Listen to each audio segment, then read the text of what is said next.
CBSE ने 12वीं के रिजल्ट के बाद अपने अंकों को लेकर परेशान छात्रों को बड़ी राहत दी है।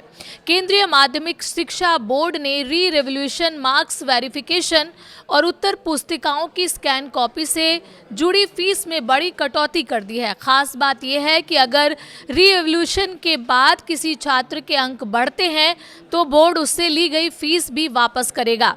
ऐसे में अब छात्रों के लिए अपनी कॉपी दोबारा जांचवाना पहले के मुकाबले कहीं ज़्यादा आसान और सस्ता हो गया है। इस साल सीबीएसई ने पहली बार बड़े पैमाने पर ऑन स्क्रीन मार्किंग सिस्टम लागू किया है। इस नई व्यवस्था के तहत उत्तर पुस्तिकाओं की जांच डिजिटल माध्यम से की गई। हालांकि रिजल्ट आने के बाद कई छात्रों और अभिभावकों ने मूल्यांकन प्रक्रिया को लेकर सवाल उठाए।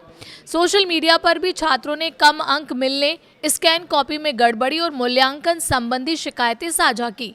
इन्हीं शिकायतों और छात्रों की चिंताओं को देखते हुए बोर्ड ने पोस्ट रिजल्ट प्रक्रिया को अधिक पारदर्शी और छात्र हितैषी बनाने का फैसला लिया।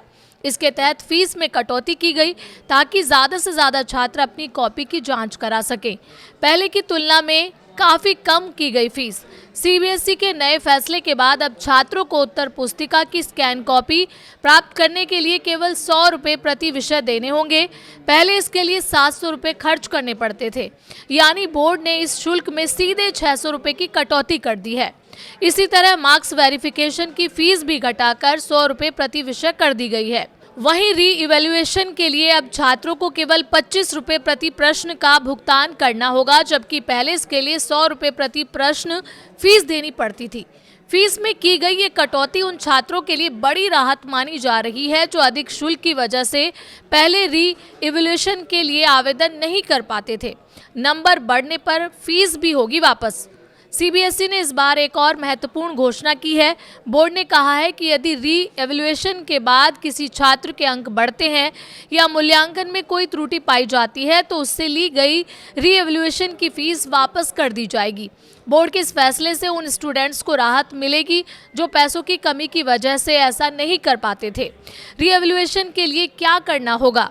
जो छात्र अपने अंकों को लेकर संतुष्ट नहीं हैं, उन्हें सबसे पहले अपनी आंसर शीट की स्कैन कॉपी प्राप्त करनी होगी। स्कैन कॉपी मिलने के बाद छात्रों को उसे ध्यान से देखना होगा और ये जांचना होगा कि कहीं कोई उत्तर बिना जांचे तो नहीं रह गया, अंकों को जोड़ने में कोई गलती तो नहीं हुई, कोई पेज छूटा तो नहीं है या मूल्यांकन में किसी प्रकार की त्रुटि तो नहीं हुई। अगर छात्र को किसी तरह की गड़बड़ी दिखाई देती है तो वो पहले मार्क्स वेरिफिकेशन के लिए आवेदन कर सकता है। इसके बाद यदि किसी विषय प्रश्न में अंक कम दिए गए हैं या उत्तर का मूल्यांकन सही तरीके से ना किया गया हो तो संबंधित प्रश्न के लिए री एवल्यूएशन का आवेदन किया जा सकता है। री एवल्यूएशन के बाद बदल सकता है अंक। सीबीएसई ने साफ किया है कि रीएवल्यूएशन के बाद छात्रों के अंक बढ़ भी सकते हैं, घट भी सकते हैं या फिर पहले जैसे भी रह सकते हैं। बोर्ड का कहना है कि समीक्षा प्रक्रिया पूरी होने के बाद जो अंक तय होंगे वही अंतिम माने जाएंगे और उसी के आधार पर आगे की प्रक्रिया पूरी होगी। लाखों छात्रों ने मांगी थी स्कैन कॉपी। दरअसल इस बार ओएसएम प्रणाली लागू होने के बाद बड़ी संख्या में छात्रों ने अपनी उत्तर पुस्तिकाओं की स्कैन कॉपी देखने के लिए आवेदन किया था। कई छात्रों और अभिभावकों को मूल्यांकन प्रक्रिया को लेकर जिज्ञासा और चिंता दोनों थी। यही वजह रही कि बोर्ड को रिकॉर्ड संख्या में आवेदन प्राप्त हुए। जानकारों का मानना है कि स्कैन कॉपी उपलब्ध कराने और फीस कम करने जैसे कदमों से परीक्षा प्रक्रिया में पारदर्शिता बढ़ेगी और छात्रों को अपनी कॉपी को लेकर स्पष्टता मिलेगी।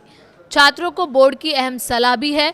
सीबीएसई ने छात्रों से अपील की है कि वो री एवल्यूएशन और वेरिफिकेशन से जुड़ी जानकारी केवल बोर्ड की आधिकारिक वेबसाइट और आधिकारिक नोटिस से ही हासिल करें।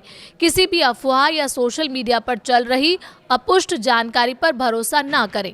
बोर्ड का कहना है कि परीक्षा प्रणाली को लगातार बेहतर और पारदर्शी बनाने के प्रयास किए जा रहे हैं। ऐसे में जिन छात्रों को अपने अंकों को लेकर कोई संदेह है, उनके पास अब कम फीस में अपनी उत्तर पुस्तिका की दोबारा जांच कराने और अपनी आपत्ति दर्ज कराने का बेहतर मौका है।